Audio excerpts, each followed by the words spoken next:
எண்ணெய் கத்திரிக்காய் குழம்பு வைக்கிறதுக்கு 1/2 கிலோ பிஞ்சு கத்திரிக்காவாக எடுத்துருக்கேன்.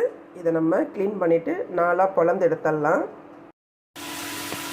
சட்டியை காய வச்சு நல்லெண்ணெய் ஒரு 100 ml விட்டுக்கோங்க.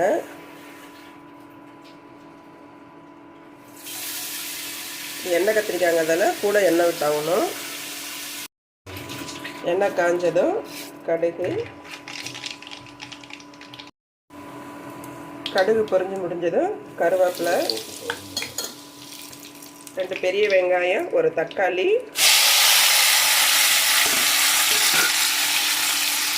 இதோடு சேர்த்து நம்ம 4ஆக பிளந்து வச்சுருக்கிற கத்திரிக்காய், குழம்புக்கு தேவையான அளவு உப்பு இதெல்லாம் போட்டு நம்ம வதக்கலாம். இது எல்லாத்தையும் சேர்த்து நம்ம வதக்கி எடுப்போம்.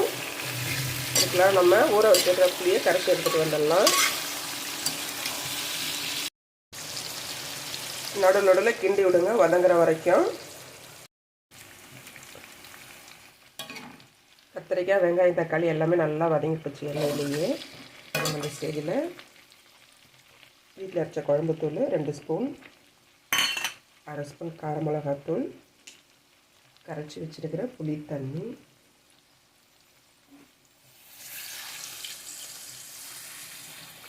கொஞ்சம் கொதிக்க வைப்போம். வறுத்த வேர்க்கடலை ஒரு பிடி அளவுக்கு இதை தோல் நீக்கி எடுத்துக்கலாம். ஒரு 1/2 மூடி தேங்காய், இது 2த்தையும் சேர்த்து தண்ணி விட்டு பேஸ்ட்டாக அரைச்சி எடுத்துப்போம். குழம்பு பாதி அளவு கொதிச்சிருச்சு. இந்த ஸ்டேஜில் நம்ம அரைச்சி வச்சுருக்கிற நிலக்கடலை, தேங்காய் 2த்தையும் ஆட் பண்ணி மிக்ஸ் பண்ணி கலந்து விட்டுடுவோம்.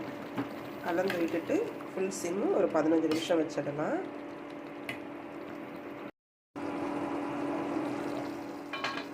குழம்பு கொதித்து முடிஞ்சிருச்சு. இந்த ஸ்டேஜில் நம்ம மல்லித்தழை போட்டு ஆஃப் பண்ணிடலாம். உங்களுக்கு தேவைப்பட்டால் இதில் 1 ஸ்பூன் வறுத்த வெந்தய பொடியை கூட போட்டுக்கலாம்.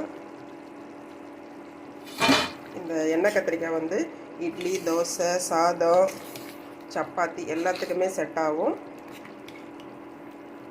யாருக்கெல்லாம் என்னுடைய சமையல் பிடிச்சிருக்கோ லைக் பண்ணுங்கள், சப்ஸ்கிரைப் பண்ணுங்கள். சேனல் பார்த்ததுக்கு ரொம்ப ரொம்ப நன்றி.